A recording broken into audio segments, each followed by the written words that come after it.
सबका सही, पूरे क्लास का सही, एक बार में सीख जा रहे हो हैं। अच्छी बात है। चलिए, अगर ये वाला भी सही है तो बहुत बड़ी खुशी की बात है ये। अगर ये वाला भी सही है तो ये समझो आज हम टाफी बांट देंगे पूरे क्लास में। हाँ, अगर ये वाला जितने और कंपाउंड सही हुए, अगर ये वाला भी सही निकला उतने लोगों का, झूठे हाथ खड़े मत करना लेकिन तो इस कंपाउंड पर टाफी बटेंगे पूरी क्लास में। ठीक है, बताइए नंबरिंग कहां से करें?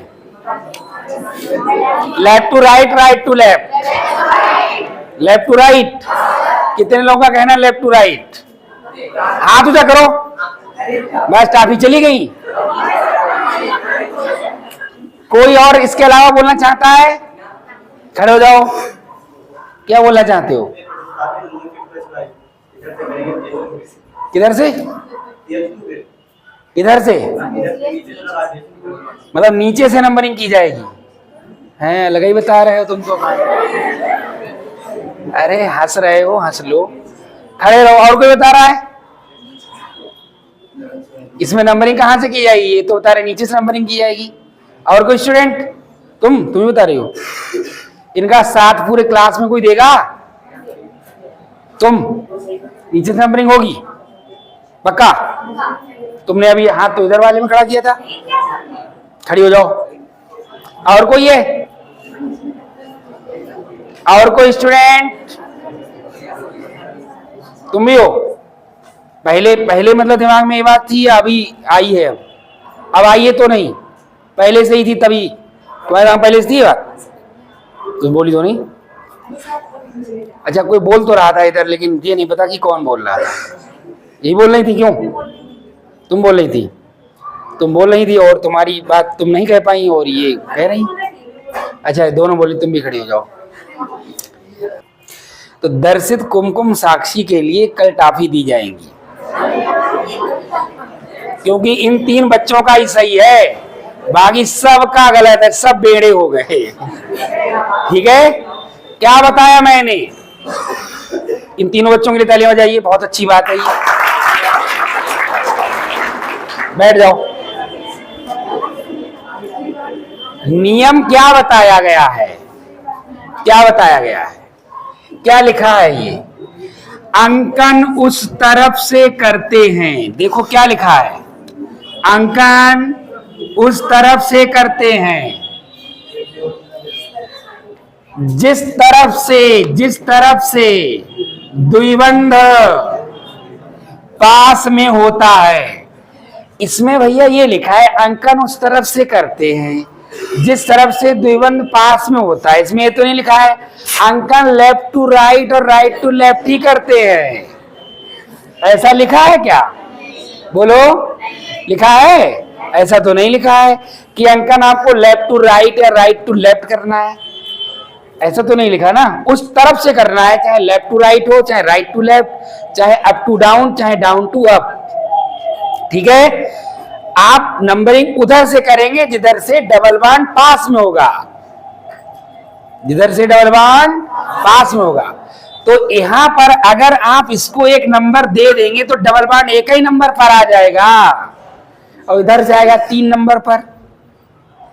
अच्छा, फिर इसका करोगे क्या? क्या लिखोगे इसको? तुम्हारी मर्जी से कुछ भी तुम लिख दोगी है? तो नियम ध्यान से पढ़ा करो। तिवारी सर अपने नोट्स में अगर एक भी शब्द लिखते हैं, किसी भी क्वेश्चन को चेक कर लीजिएगा, उस शब्द को, उस लाइन को कोई चैलेंज नहीं कर सकता, कोई काट नहीं सकता। अगर कोई लाइन कहीं भी लिखी हुई है पूरे नोट्स में, ये तुमको क्या लगता है कि ये साधारण नोट्स है? ये अपने आप में एक रिसर्च पेपर है, ये समझ लीजिए आप। तो अगर मैंने ये लाइन जब मैं लिखा रहा था तो आपको ध्यान से पढ़नी चाहिए थी, बस आपने उतार ली, डबल बांड की तरफ से अंकन किया जाएगा, बात खत्म। शब्द पढ़िए ना, अंकन उस तरफ से करते हैं। ये कहां लिखा है कि लेफ्ट टू राइट ही करेंगे या राइट टू लेफ्ट ही अंकन करेंगे? ऐसा लिखा है कहीं?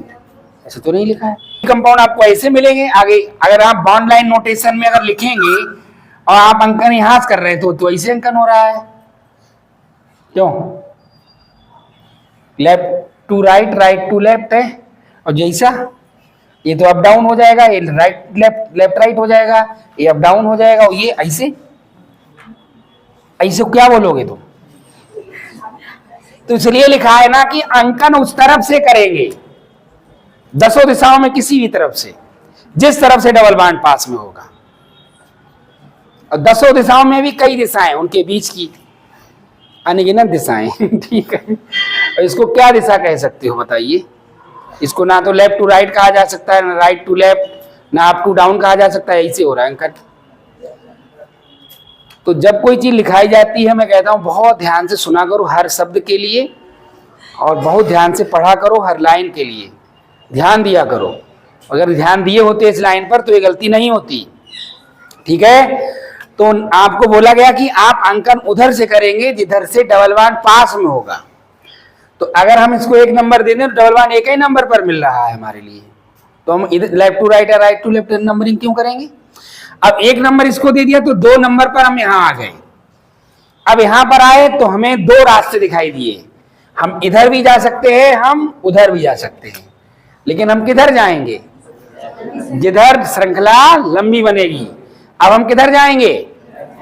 इधर जाएंगे। 3, 4 और 5। क्लियर? अब 2 नंबर पर कौन छूट गया है? ये छूट गया भैया। देखिए ये तो आपका पेरेंट चयन हो गया, ये हो गया ना, ये तो पेरेंट चयन हो गया, इससे छूट गया ना। ये कौन है? एक कार्बन का अगर छूट रहा है यानी CH3 तो वो कौन है? मेथिल।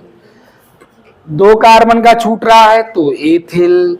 3 कार्बन का छूट रहा है तो प्रोपिल। 4 का छूट रहा है तो ब्यूटिल। ज्यादातर आपको एथिल और मेथिल ही देखने को मिलते हैं। ठीक है, तो क्या नाम लिखा जाएगा? नाम कहां से शुरू होगा? इसमें प्रतिस्थापी समूह है कि नहीं है?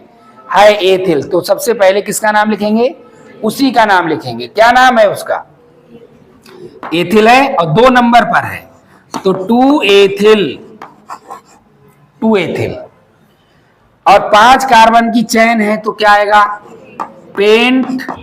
और 1 नंबर पर ही डबल बॉन्ड है तो 1 इन, तो पेंट 1 इन।